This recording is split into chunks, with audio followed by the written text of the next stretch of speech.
Au nom du Père et du Fils et du Saint-Esprit. Amen. Le Seigneur soit avec vous. Et avec votre esprit. Chers frères et sœurs, la liturgie de notre Église nous permet de célébrer chaque samedi la mémoire de notre Mère, la Bienheureuse Vierge Marie. Nous devons la célébrer, elle le mérite. Nous devons la célébrer parce qu'elle est modèle pour nous. Nous devons la célébrer, notre Mère, elle est au ciel, elle intercède pour nous.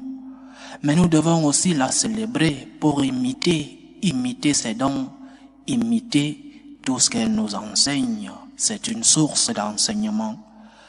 Préparons-nous à célébrer dignement ces mystères en reconnaissant que nous sommes des pécheurs.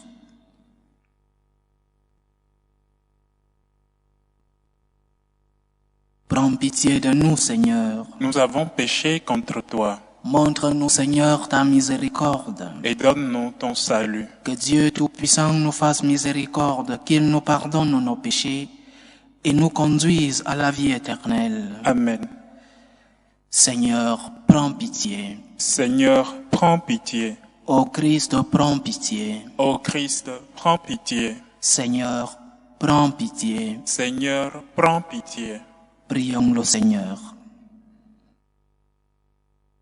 Dieu plein de bonté, viens au secours de notre faiblesse, puisque nous faisons mémoire de la Vierge Marie, que son intercession nous aide à nous relever de nos fautes.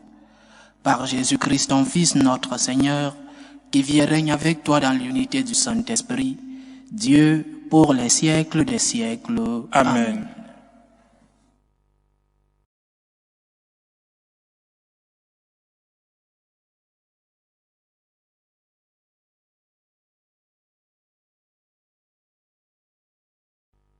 Lecture du livre de Ruth. Noémie avait un parent du côté de son mari Elimelech. C'était un riche propriétaire du même clan. Il s'appelait Boz.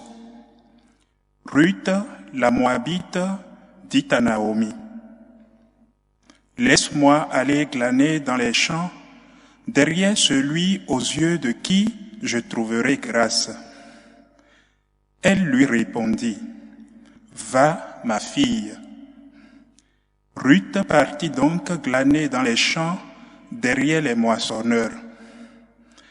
Elle se trouva par bonheur dans la parcelle d'un champ appartenant à Boz du clan d'Elimelech. Boz dit à Ruth, « Tu m'entends bien, n'est-ce pas, ma fille? Ne va pas glaner dans un autre champ. Ne t'éloigne pas de celui-ci, mais attache-toi au pas de mes servantes. Regarde dans quel champ on moissonne et suis-les. N'ai-je pas interdit aux serviteurs de te molester? Si tu as soif, va boire aux cruches ce que les serviteurs auront puisé. » Alors Ruth se prosterna face contre terre et lui dit, « Pourquoi ai-je trouvé grâce à tes yeux? Pourquoi t'intéresser à moi qui suis une étrangère? » Boz lui répondit, « On m'a dit et répété tout ce que tu as fait pour ta belle-mère après la mort de ton mari, comment tu as quitté ton père, ta mère et le pays de ta parenté, pour te rendre chez un peuple que tu n'avais jamais connu de ta vie. » Boz prit Ruth comme épouse, elle devint sa femme, et il s'unit à elle. Le Seigneur lui accorda de concevoir, et elle enfanta un fils.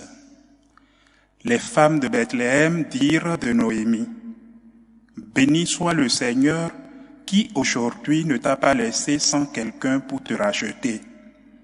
Que son nom soit célébré en Israël.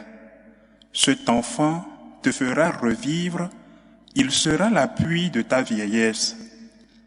Il est né de ta belle-fille qui t'aime et qui vaut mieux pour toi que 7 fils. » Noémie prit l'enfant, le mit sur son sein et se chargea de l'élever.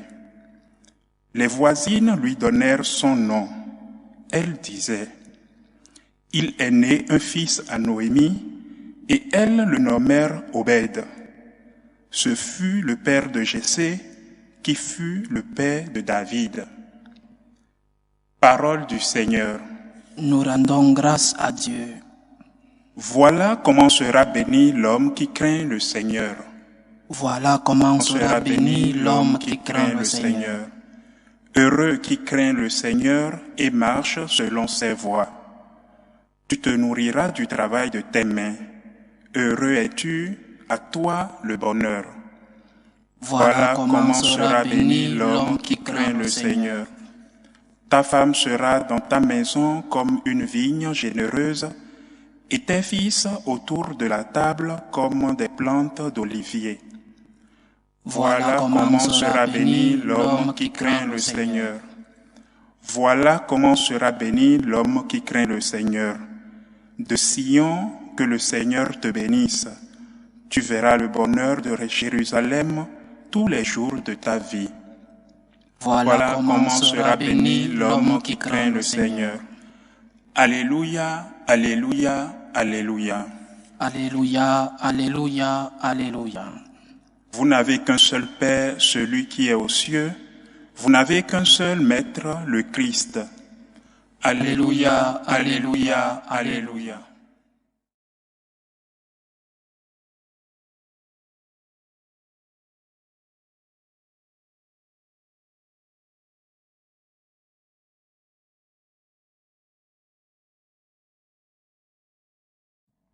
Le Seigneur soit avec vous. Et avec votre esprit. Évangile de Jésus-Christ selon saint Matthieu. Gloire à toi, Seigneur. En ce temps-là, Jésus s'adressa aux foules et à ses disciples, et il déclara, « Les scribes et les pharisiens enseignent dans la chair de Moïse. Donc, tout ce qu'ils peuvent vous dire, faites-le et observez-le. Mais n'agissez pas d'après leurs actes, car ils disent et ne font pas. Ils attachent de pesants fardeaux difficiles à porter et ils en chargent les épaules des gens. Mais eux-mêmes ne veulent pas les remuer du doigt. Toutes leurs actions, ils les font pour être remarqués des gens. Ils élargissent leurs phylactères et rallongent leurs franges. Ils aiment les places d'honneur dans les dîners, les sièges d'honneur dans les synagogues et la salutation sur les places publiques. Ils aiment recevoir des gens le titre de rabbi. Pour vous, ne vous faites pas donner le titre de rabbi, car vous n'avez qu'un seul maître pour vous enseigner et vous êtes tous frères. Ne donnez à personne sur terre le nom de Père, car vous n'avez qu'un seul Père, celui qui est aux cieux. Ne vous faites pas non plus donner le titre de Maître, car vous n'avez qu'un seul Maître, le Christ. Le plus grand parmi vous sera votre serviteur. Qui s'élèvera sera abaissé, qui s'abaissera sera élevé. Acclamons la parole de Dieu. Louange à toi, Seigneur Jésus. Le pape Paul VI disait en 1974 que les hommes d'aujourd'hui ont besoin de témoins, pas des maîtres. Les hommes d'aujourd'hui ont plus besoin de témoins que de maîtres. S'il le disait en 1974, à cette époque-là, imaginons notre époque, une époque pleine de maîtres. Il suffit d'ouvrir n'importe quelle page sur Internet pour recevoir des conseils de tant de maîtres. Dans les réseaux sociaux, il y a un nouveau travail maintenant, on les appelle les influencers. Tant de leçons, tant de conseils, tant de maîtres à notre époque. des personnes qui enseignent, mais qui ne vivent pas ce qu'ils enseignent, des personnes qui peut-être ont fait des études dans certains domaines, mais qui ne mettent pas en pratique eux-mêmes ce qu'ils veulent transmettre, et même des donneurs de leçons dans tous les domaines. Une seule personne est capable de donner des leçons dans 1000 domaines. Et nous avons des gens qui les écoutent, des gens qui les suivent. 1 million de likes dans un post. Des maîtres. Notre monde aujourd'hui n'a pas besoin de tant de maîtres.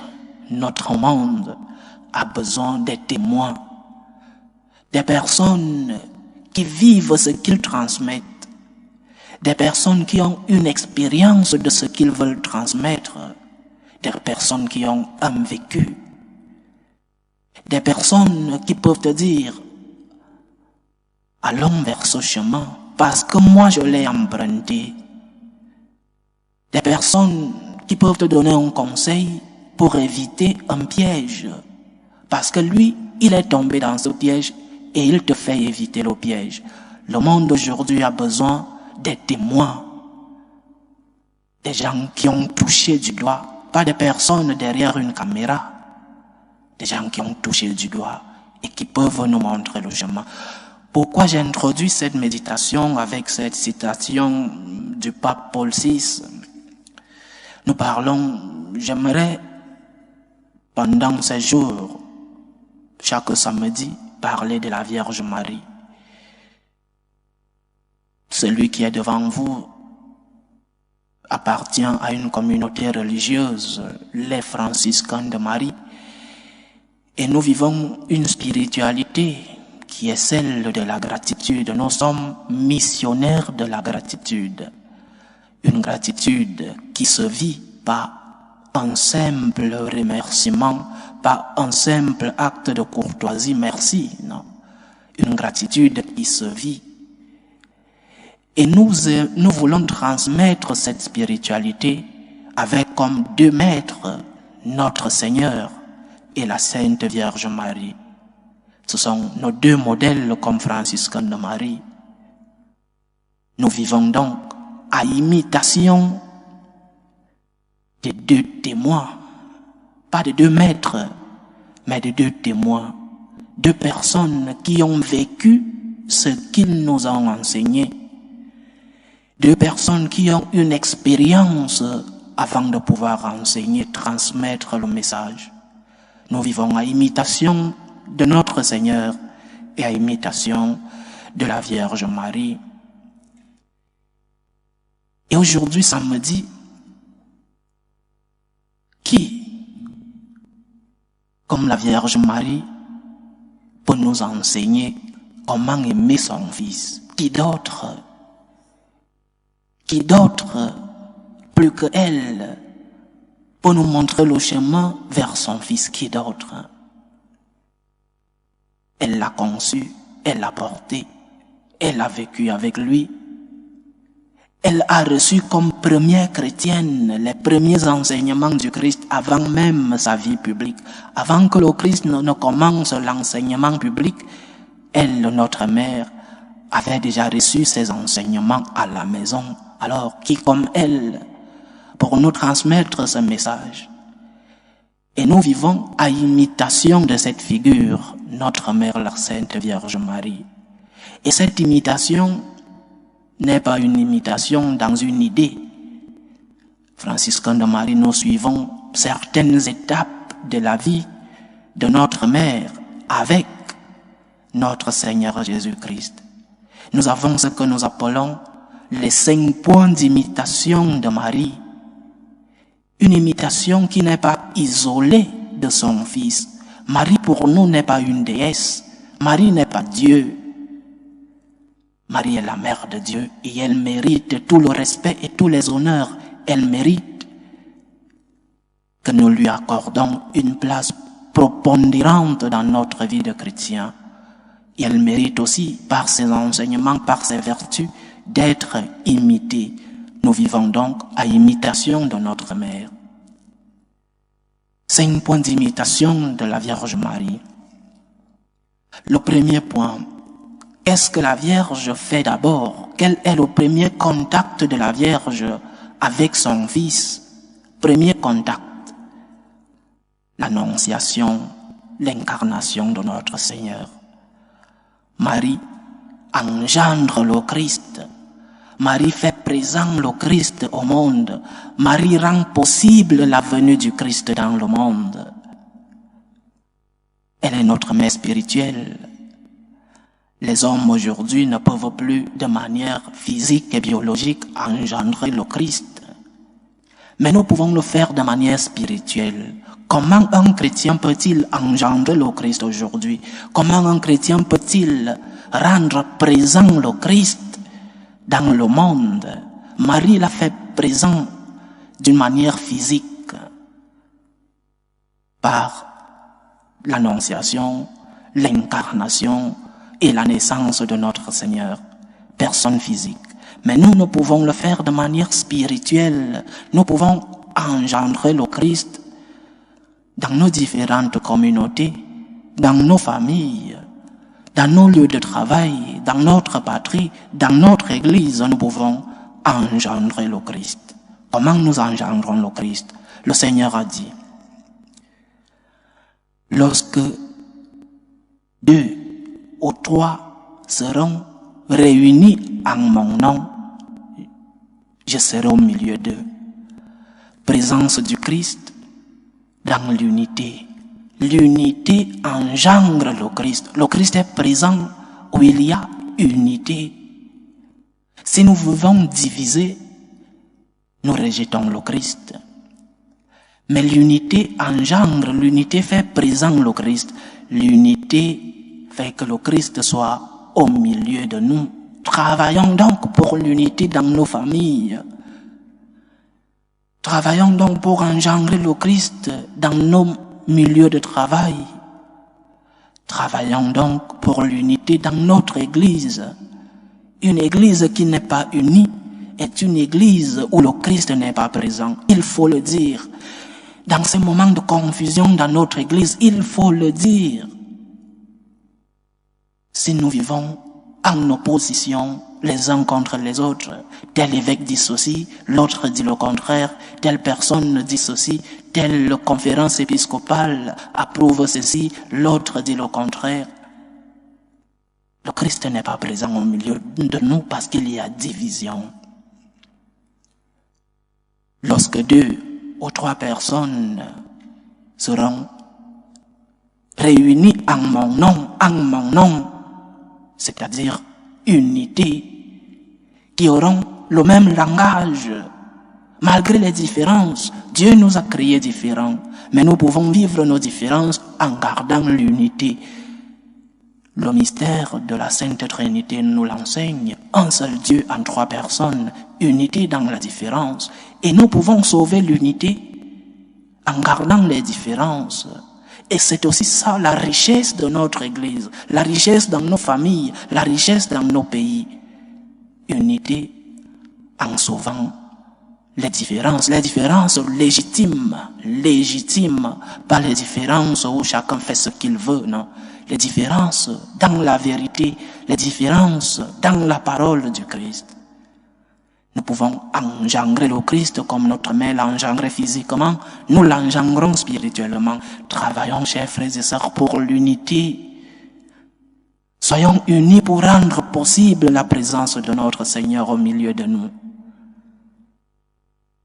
Dieu se fait présent quand la communauté est réunie en son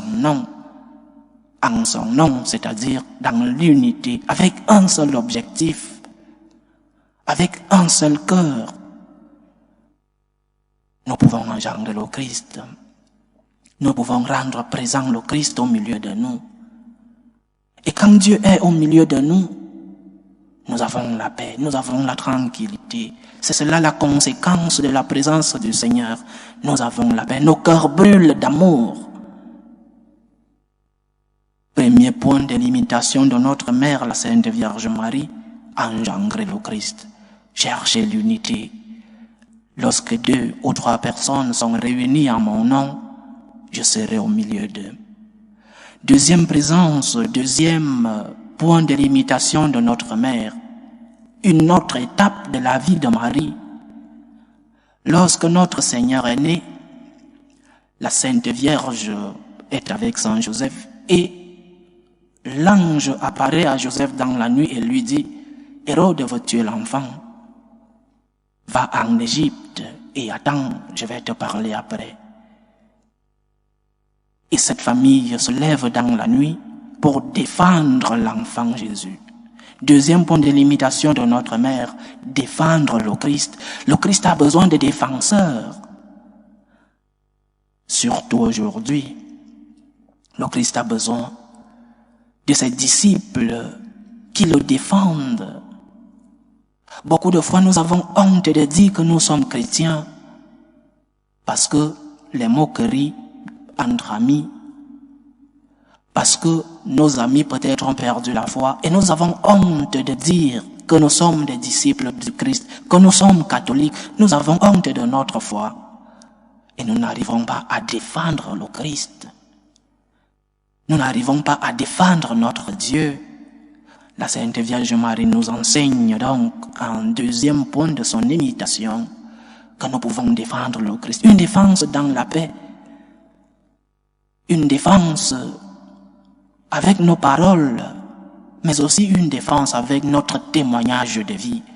Il y a des personnes qui peuvent défendre le Christ par des arguments oraux. Nous pouvons parler, nous pouvons défendre le Christ par des mots. Il y a d'autres qui n'ont pas cette capacité et qui peuvent défendre le Christ par leur témoignage de vie. Comment vis-tu à la maison? Comment transmets-tu ta foi? Comment vis-tu, comment pratiques-tu ta foi? C'est aussi cela, défendre le Christ. N'ayons pas honte d'être chrétiens. N'ayons pas honte de dire que je prie chez moi. N'ayons pas honte de dire que je vais à la messe le dimanche. Nous serons en train de défendre le Christ de cet Hérode. Hérode aujourd'hui, qui veut tuer le Christ, parfois, il vit au milieu de nous. Dans nos familles, nous avons des Hérodes qui veulent tuer le Christ, qui veulent tuer le message et qui veulent tuer le messager. En tuant le messager, ils tuent le message. Et même au milieu de nous, dans notre église, nous avons des Hérodes qui veulent tuer le Christ. Ceux-là qui disent que le Christ est démodé, ceux-là qui veulent actualiser le message du Christ en rejetant toutes ces parties de l'évangile qui ne les intéressent pas. Ce sont des Hérodes qui veulent tuer le Christ. Et nous avons la responsabilité de défendre notre Seigneur, comme la Vierge Marie, une défense dans la paix, une défense dans la vérité, mais une défense. N'ayons pas honte de défendre le Christ. La conséquence de la défense du Christ, c'est la promesse de la vie éternelle. Quand notre Seigneur est attaqué par le mauvais larron sur la croix, le bon larron dit au mauvais larron, toi aussi, tu veux persécuter cet homme innocent, toi qui as péché. Le bon larron défend le Christ et le Christ lui donne une promesse. Ce soir même, cette nuit, tu seras avec moi au paradis. La défense du Christ a comme conséquence le paradis. Le Seigneur nous promet que si nous défendons son nom, si nous le défendons, si nous défendons le messager, nous aurons la vie éternelle. Il nous prépare une place à ses côtés. Premier point de l'imitation de notre Mère, engendrer le Christ, rendre présent le Christ au milieu de nous, chercher l'unité, travailler pour l'unité. Deuxième point de l'imitation de notre Mère, la défense du Christ. Nous devons défendre notre Seigneur. Il est crucifié aujourd'hui, il est persécuté aujourd'hui. Il y a des Hérodes qui tournent autour de nous aujourd'hui et veulent tuer l'enfant Jésus. et nous sommes responsables de ce Christ persécuté. Nous devons le défendre. Il nous a promis la vie éternelle pour tous ceux-là qui veulent défendre le Christ. Nous avons donc, franciscains de Marie, 5 points de limitation de notre mère. Samedi prochain, je continuerai avec le 3e, le 4e et peut-être le 5e point. Que la Vierge Marie intercède pour nous. Loué soit Jésus-Christ. À jamais. Présentons nos humbles prières vers Dieu le Père Tout-Puissant. Il veut que tous les hommes soient sauvés et parviennent à la connaissance de la vérité. Pour la Sainte Église de Dieu, pour le pape, pour les évêques et les prêtres, prions le Seigneur. Seigneur, écoute et prends pitié. Prions pour la paix dans le monde, pour que finissent les différentes tensions entre les peuples. Prions le Seigneur. Seigneur, écoute et prends pitié. Prions le Seigneur pour les vocations dans la vie consacrée, dans la vie sacerdotale. Lui qui est le maître de la moisson, pour qu'il envoie des ouvriers dans sa vigne.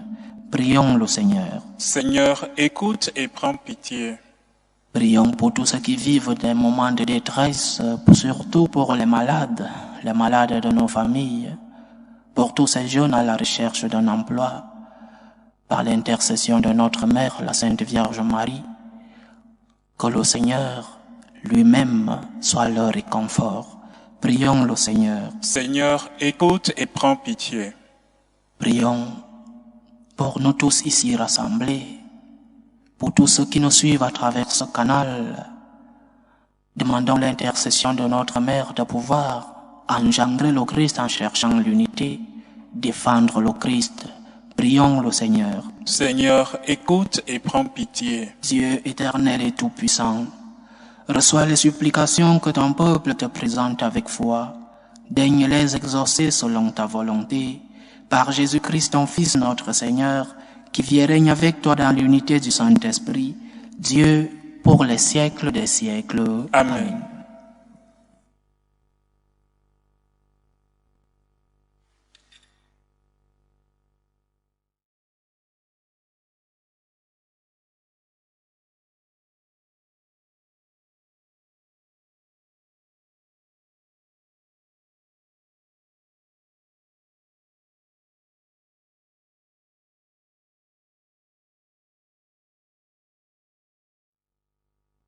Tu es béni, Seigneur, Dieu de l'univers. Nous avons reçu de ta bonté le pain que nous te présentons, fruit de la terre et du travail des hommes. Il deviendra pour nous le pain de la vie. Béni soit Dieu, maintenant et toujours. Tu es béni, Seigneur, Dieu de l'univers. Nous avons reçu de ta bonté le vin que nous te présentons, fruit de la vigne et du travail des hommes. Il deviendra pour nous le vin du royaume éternel. Béni soit Dieu, maintenant et toujours.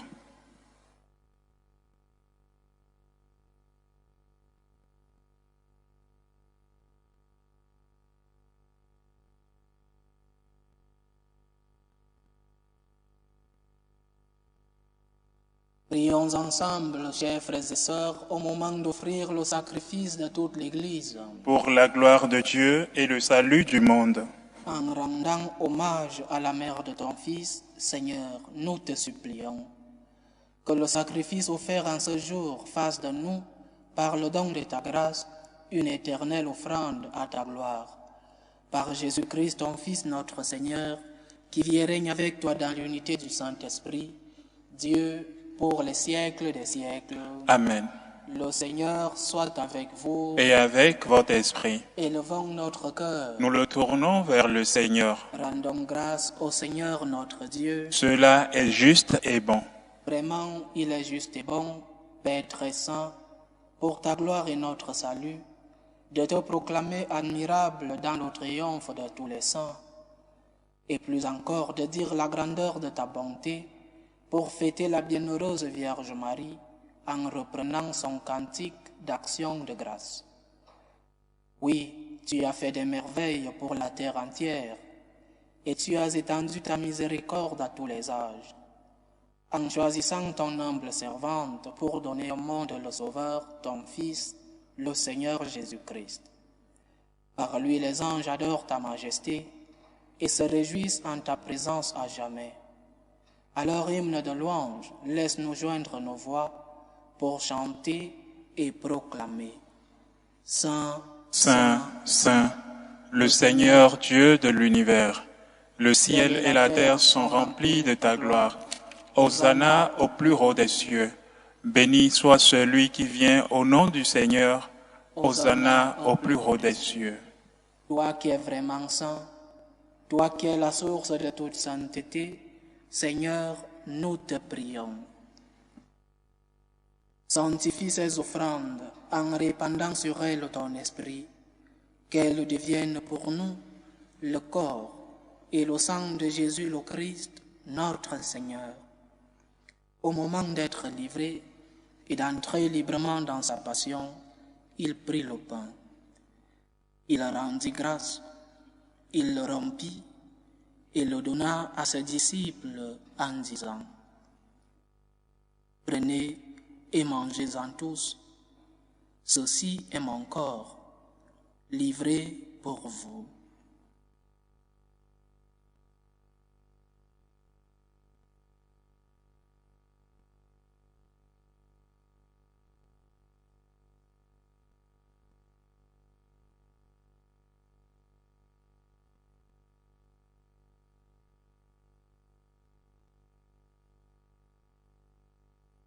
De même, après le repas, il prit la coupe. De nouveau, il rendit grâce et la donna à ses disciples en disant : « Prenez et buvez-en tous, car ceci est la coupe de mon sang, le sang de l'alliance nouvelle et éternelle, qui sera versé pour vous et pour la multitude en rémission des péchés. Vous ferez cela en mémoire de moi. »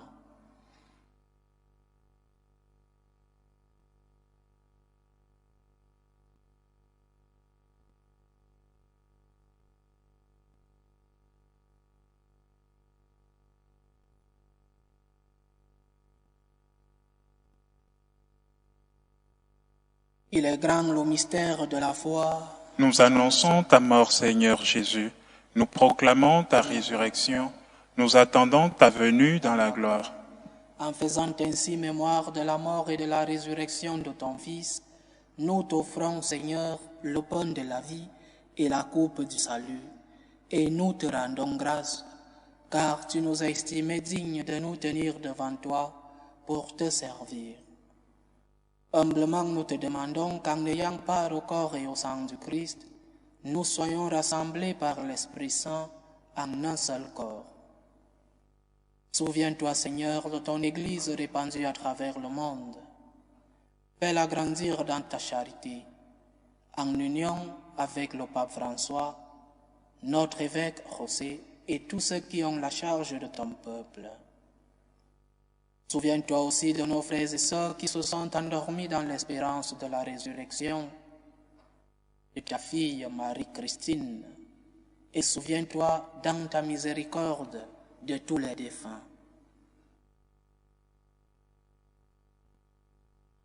Accueille-les dans la lumière de ton visage. Sur nous tous, enfants, nous implorons ta bonté. Permets qu'avec la Vierge Marie, la bienheureuse Mère de Dieu, avec Saint Joseph son époux, les apôtres et tous les saints qui ont fait ta joie au long des âges, nous ayons part à la vie éternelle et que nous chantions ta louange et ta gloire par ton Fils, Jésus le Christ. Par lui, avec lui et en lui, à toi Dieu le Père Tout-Puissant, dans l'unité du Saint-Esprit, tout honneur et toute gloire pour les siècles des siècles. Amen. Comme nous l'avons appris du Sauveur, et selon son commandement, nous osons dire : Notre Père qui es aux cieux, que ton nom soit sanctifié, que ton règne vienne, que ta volonté soit faite sur la terre comme au ciel.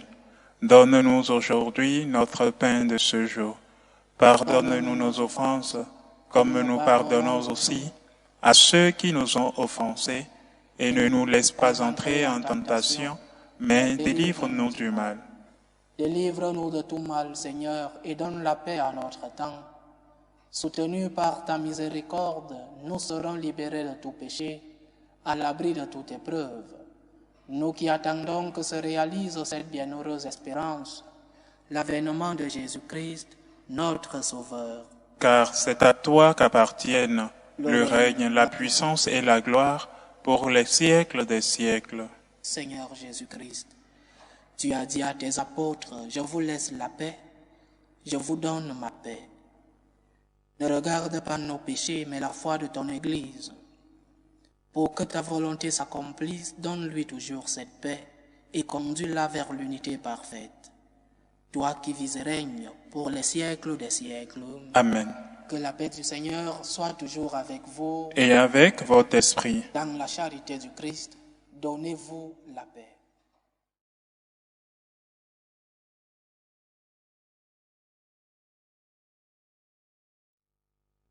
Agneau de Dieu, qui enlève les péchés du monde, prends pitié de nous. Agneau de Dieu, qui enlève les péchés du monde, prends pitié de nous. Agneau de Dieu, qui enlève les péchés du monde, donne-nous la paix.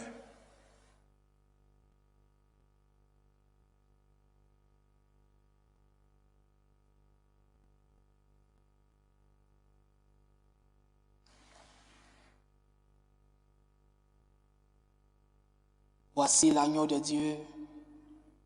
Voici celui qui enlève les péchés du monde. Heureux les invités au repas des noces de l'agneau. Seigneur, je ne suis pas digne de te recevoir, mais dis seulement une parole et je serai guéri. Que le corps et le sang du Christ nous gardent pour la vie éternelle. Amen.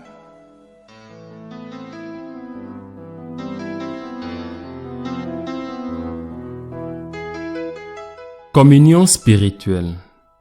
Mon Jésus, je crois en votre présence dans le très saint sacrement. Je vous aime plus que toute chose, et je désire que vous veniez dans mon âme. Je ne puis maintenant vous recevoir sacramentellement dans mon cœur. Venez-y au moins spirituellement.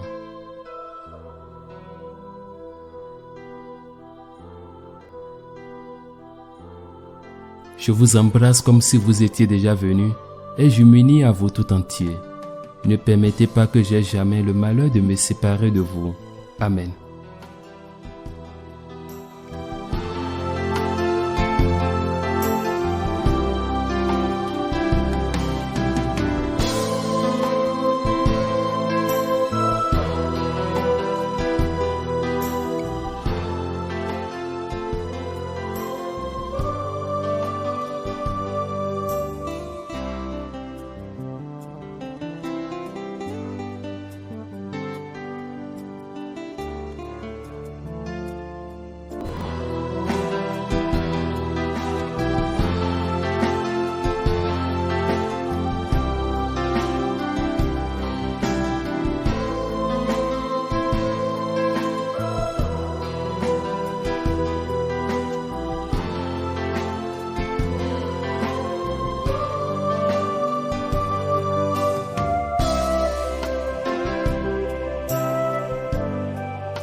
Achevons notre action de grâce.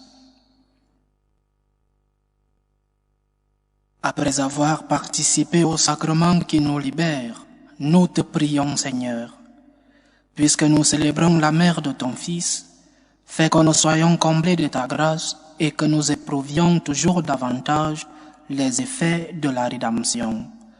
Par Jésus-Christ, ton Fils, notre Seigneur, qui vit et règne avec toi dans l'unité du Saint-Esprit, Dieu, pour les siècles des siècles. Amen. Le Seigneur soit avec vous. Et avec votre esprit. Que Dieu Tout-Puissant vous bénisse, le Père, le Fils et le Saint-Esprit. Amen. Allez dans la paix du Christ. Nous rendons grâce à Dieu. Salut, ô Reine, Mère de miséricorde, notre vie, notre douceur, notre espérance, salut. Nous crions vers toi, enfant d'Ève exilés. Vers toi nous soupirons, gémissant et pleurant, dans cette vallée de larmes.